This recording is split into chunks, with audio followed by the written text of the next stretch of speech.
अपना वर्ल्ड में आपका स्वागत है। नई कहानी, नया एडवेंचर। वाह। और अगर वीडियो पसंद आए ना तो लाइक, कमेंट, शेयर, सब्सक्राइब करना मत भूलना, ठीक है।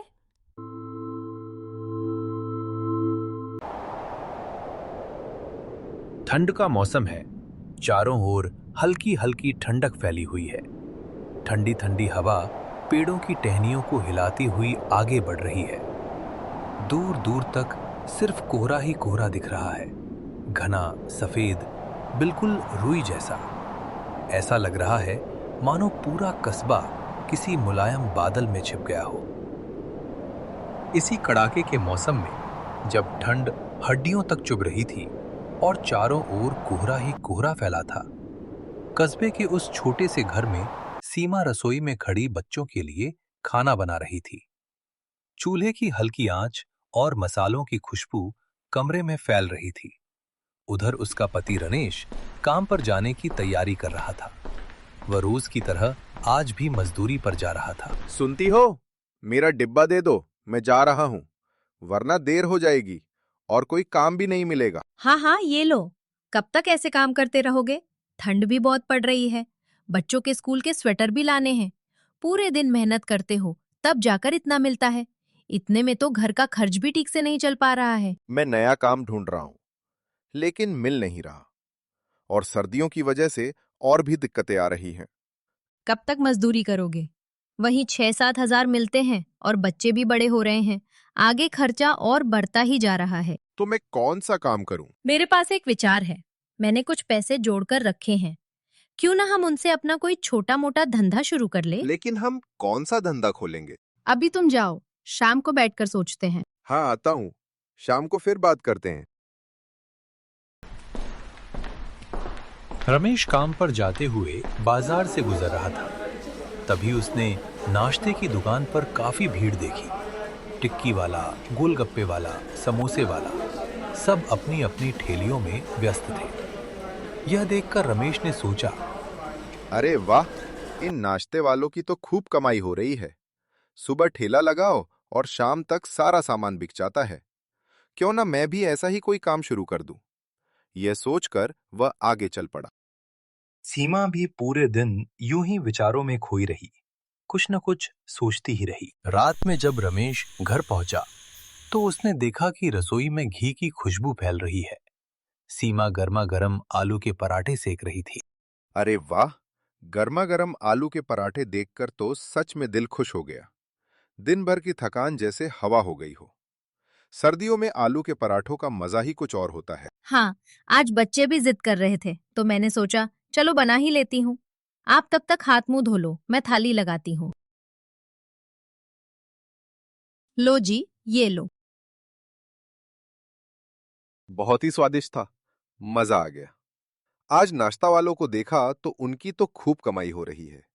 क्यों ना हम भी कोई नाश्ते की ठेली लगा ले, शायद हमारी भी अच्छी कमाई हो जाए। हाँ, ये तो सच में अच्छा आइडिया है। लेकिन मुझे तो कुछ नाश्ता बनाना ही नहीं आता। अरे तो क्या हुआ, मैं हूं ना, मैं बना दूंगी और तुम बेच लेना। फिर धीरे धीरे सीख भी जाओगे। वैसे भी अपने काम में कैसी शर्म। अगली ही सुबह रमेश ठेला साफ सुथरा करके ले आया, जिस पर वे अपनी दुकान लगाने वाले थे। उधर सीमा भी सुबह सुबह बाजार जाकर 5 किलो आलू, हरी मिर्च, ताजा धनिया और थोड़ा बहुत राशन का सामान ले आई। दोनों ने सब सामान तैयार किया। आलू उबालकर मसाला बनाया, आटा गूथा और ठेले पर रखने वाली सारी चीजें एक एक करके जमा दी। दोपहर से पहले ही वे बाजार में अपनी जगह पहुंच गए। सीमा पराठे बेलने लगी और रमेश तवे पर एक एक पराठा पूरी मेहनत से सेकने लगा। देखते ही देखते गर्मा गर्म पराठों की खुशबू बाजार में फैल गई। लेकिन बाजार में पहले से ही अलग अलग तरह के नाश्ते की कई दुकानें लगी थी।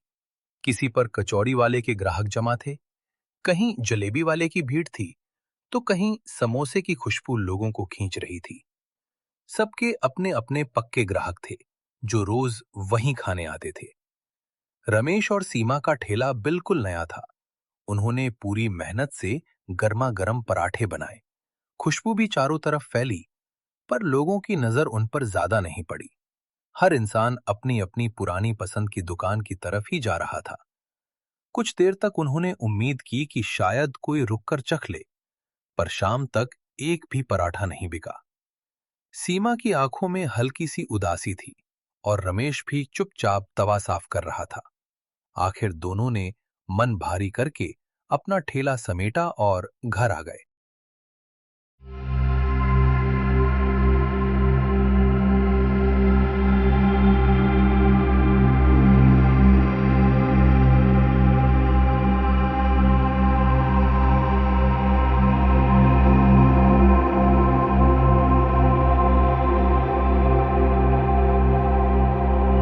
सीमा, आज तो बिल्कुल बिक्री नहीं हुई, माल भी खराब हो गया।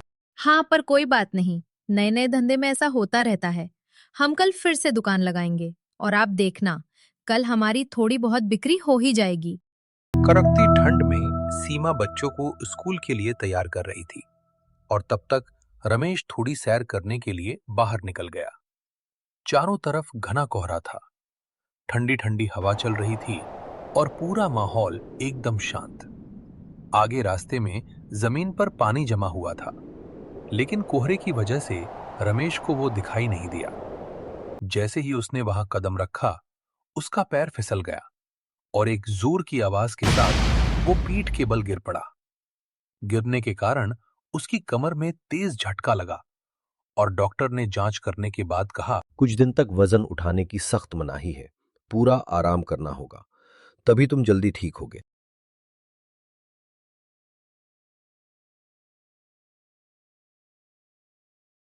अरे राम, अभी अभी तो नया धंधा खोला था और अब ये ऊपर से हो गया। कोई बात नहीं, आप 4-5 दिन आराम कर लो, हम दुकान 4-5 दिन बाद लगा लेंगे। हाँ, यही करना पड़ेगा। 6 दिन बाद रमेश को थोड़ा आराम मिला और उन्होंने फिर से दुकान लगाई। उस दिन उनकी अच्छी खासी कमाई हो गई, बहुत सारे ग्राहक आए और सीमा व रमेश बहुत खुश हुए। लेकिन मुसीबतों का सिलसिला यहां खत्म नहीं हुआ। 3 दिन बाद बिक्री कम होने लगी, कभी 4 ग्राहक आते, कभी 5। यह देखकर सीमा बोली, ग्राहक आ क्यों नहीं रहे? अभी तक तो अच्छी बिक्री हो रही थी। ये शायद उस पन्नालाल की नई दुकान की वजह से हो रहा है। पन्नालाल की दुकान रमेश और सीमा की दुकान के बिल्कुल सामने खुल गई। वहां चाइनीज नाश्ता मिलता था और लोग तो दिन भर मोमो ही खरीदते रहते थे। इसी वजह से रमेश और सीमा के आलू के पराठों की बिक्री काफी कम हो तो गई। क्या हमें भी कुछ वैसा ही करना चाहिए? क्या हमें भी कोई अलग तरह का नाश्ता बनाना चाहिए? नहीं, हमें दूसरों को देखकर कुछ नहीं करना चाहिए। हम पूरी ईमानदारी से अपना ही काम करेंगे। इतना काफी नहीं था, अभी तो और भी बहुत कुछ होना बाकी था। उसी वक्त उस जगह का सेठ वहां पहुंचता है और गंभीर आवाज में बोलता है, रमेश, तुम्हारी इस दुकान से बहुत समस्या आ रही है। सड़क पर रोज जाम लग जाता है और लोग लगातार शिकायत कर रहे हैं। इसलिए या तो तुम दुकान का किराया बढ़ा दो या फिर अपनी दुकान यहाँ से हटा लो। हम किराया बढ़ाकर कैसे देंगे? इतना ही किराया देना मुश्किल हो रहा है और ऊपर से बिक्री भी ठीक से नहीं हो रही। हमारी हालत तो पहले ही तंग है। कोई बात नहीं, हम दुकान कहीं और लगा लेंगे। यहीं बैठकर परेशान होने से तो अच्छा है कि नई जगह ढूंढकर फिर से शुरुआत कर दें। अगला दिन हुआ और उन्होंने दुकान एक चौराहे पर कॉलेज के पास लगा ली। वहां आसपास काफी कंपनियां भी थीं, इसलिए जगह पर अच्छी खासी भीड़ रहती थी। रमेश और सीमा ने सोचा कि शायद यहां उनकी किस्मत बदल जाए। भगवान, अब यहाँ दुकान चल जाए, वरना खाने के भी लाले पड़ जाएंगे और अब हमारे पास पैसे भी नहीं बचे हैं कि हम आगे काम को बढ़ा सकें। एक काम करते हैं, हम कोई ऑफर चला देते हैं जिससे शायद लोग आने लगे। थोड़ा सस्ता कर देते हैं या फिर कोई नई प्लेट शुरू करते हैं। शायद इससे ग्राहकों का ध्यान हमारी तरफ खिंच जाए। हाँ, ये अच्छा आइडिया है, लेकिन ऑफर क्या होगा? चलो ऐसा करते हैं, 2 पराठे खरीदो, 1 दही या अचार फ्री। या फिर पहले दिन हर ग्राहक को 5 रुपए की छूट दे देते हैं। कुछ ऐसा ऑफर रखेंगे तो लोगों का ध्यान जल्दी खिंच जाएगा। हाँ, हम 2 पराठों के साथ अचार फ्री देंगे। शायद इस ऑफर से लोग आकर्षित हो और हमारी नई दुकान पर आने लगे। रमेश ने एक बोर्ड लगाया जिसमें बड़े बड़े अक्षरों में लिखा था, 2 पराठों के साथ अचार फ्री फ्री फ्री और हर प्लेट पर 5 रुपए की छूट भी। यह देखकर लोग रुक रुक कर पढ़ने लगे। भाई 2 प्लेट लगा देना। हाँ, अभी लगाता हूँ। ऐसे ही धीरे धीरे करके उनकी सारे पराठे बिक गए और खूब कमाई हो गई। लोग नए ऑफर के चक्कर में लगातार उनकी दुकान पर आने लगे। धन्यवाद प्रभु, आज तो सारा माल बिक गया और खूब कमाई हो गई। अब हम और मेहनत करेंगे और अपने बच्चों का भविष्य संवारेंगे। हाँ, धन्यवाद प्रभु। फिर दोनों पति पत्नी कड़कती ठंड में भी सुबह सुबह ही दुकान खोल लेते और खूब मेहनत करते। धीरे धीरे धंधा और अच्छा चलने लगा।